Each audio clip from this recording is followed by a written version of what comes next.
Hello, Internet. Matthew here for another episode of Whiteboard Hero, the show where I bring you an expert in a thing and they tell you about the thing. So I'm here today with the lovely Andrea Cillo, a fantastic acupuncturist I would know. And today she's going to talk to you about the modalities of acupuncture. Apparently there's many of them. Yes, Check it we out. have quite a few. And there's even a few more that I have here. These are just the most common ones that you'll see that we use. Obviously, acupuncture, which is the insertion of needles into strategic points around the body. And I have some needles here.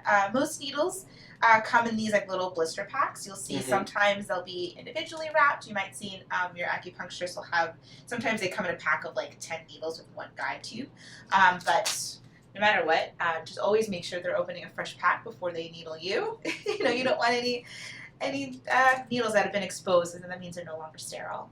But this is a needle, and I'm probably gonna have to like zoom in here. Yeah, actually, I can actually come close yeah. up. So I know there are plenty of people who are nervous. I don't want to be poked with needles. If you can see that, then you're doing amazing. Actually, I'll show it up against. Yeah, right there. It's a little thicker than a human hair, but not by much, honestly. So don't be a baby. Yeah, they're really nothing. And they are one-time use, so once your acupuncturist uses it, it goes into a biohazard container, and then that's it. So next on the list, which is very popular, I get a lot of questions about this, is actually cupping. So there's two types of cups. One is actually like a suction cup, so there's like a pump that they will use in a plastic cup. Or your acupuncturist might do fire cupping, which is what I practice. That's when we use actually a glass cup. We're going to be doing that later, aren't we? Oh, yes, definitely. Awesome. You need it. I do. It's been helping immensely, by the way. Great. I'm happy to hear it. Yeah. If you don't mind me sharing your experience, we can use cupping for two things. Most people will use it to help alleviate muscle strain and tension, but you can also use it to help break up phlegm within the lungs, which is what we have been working with. And really what it does is it just helps break up everything that's really stuck in here so that it comes up and you can cough it out. Yep. So, yeah.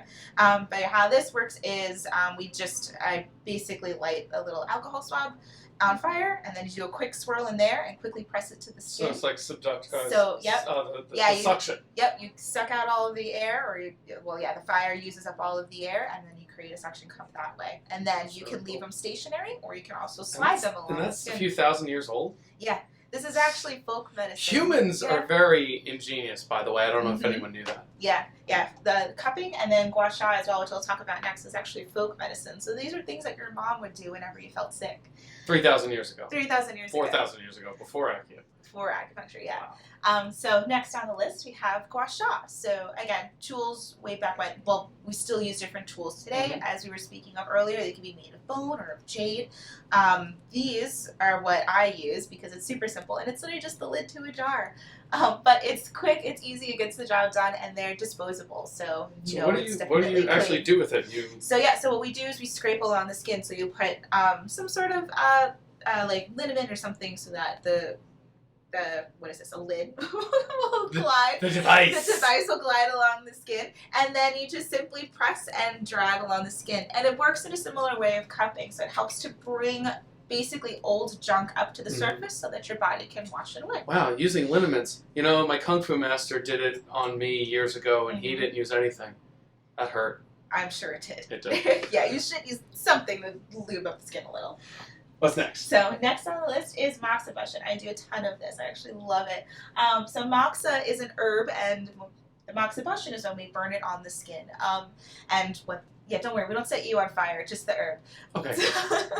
Now there's two different understandings of how Moxa brushing works.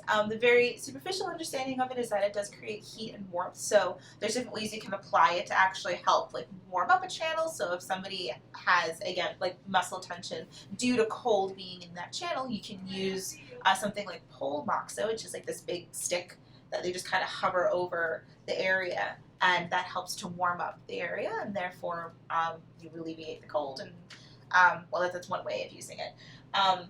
The other, which is how I primarily use it, is by taking the understanding of Moxa, so the herb itself has its own blood, and then when you burn it, you take the blood from the Moxa and you bring it into the body, which strengthens your own blood. Stronger blood means obviously better blood circulation. It gets to the muscles then and helps alleviate pain within the muscles. Your organs can function better, all that good stuff. And that's what those things are. Yep, and that's what these things are. So this is specifically called stick-on Moxa or a Buki Moxa. And these, you literally just pop it off and light the top of it, flick out the flame, and so it's like smoldering like an incense stick. And then you stick it to the point, and once it feels hot, the patient lets you know, and then you take it off. See how quick you can get on that point? Yeah. And That's large intestine 4. And what's the last one we got? So the last one you have here is liniments. So obviously if I'm working with somebody who has a lot of muscle pain or tension, after doing some a technique that I use called trigger point dry needling, they usually feel pretty sore, and that's where liniments come into play. One that I use very frequently here is this red flower oil. This has a lot of like warming properties to it. So you apply this, it feels all nice and warm and tingly, which is great for the patient, but it also helps to increase blood flow through the area. Another one that anybody who performs martial arts is going to know about I've used this one quite a bit. trauma liniment. So this is a go-to formula to help with any injury. So this is like for something like bruising, strains, sprains, anything like that. This is, and every martial arts Dita Jiao is our friend. Yes, Dita Jiao. Yeah, every school has their own formula, and they'll tell you it's the best. And they'll tell you every single one of them is the best because this stuff is gold. Yeah. So yeah. All So right. those are some of the most common methods that we use. All right, Andrea, thank you so very much. So from Andrea and Matt, this has been another episode of Whiteboard Hero. Hope you got some value. Catch you on the next one. See you later.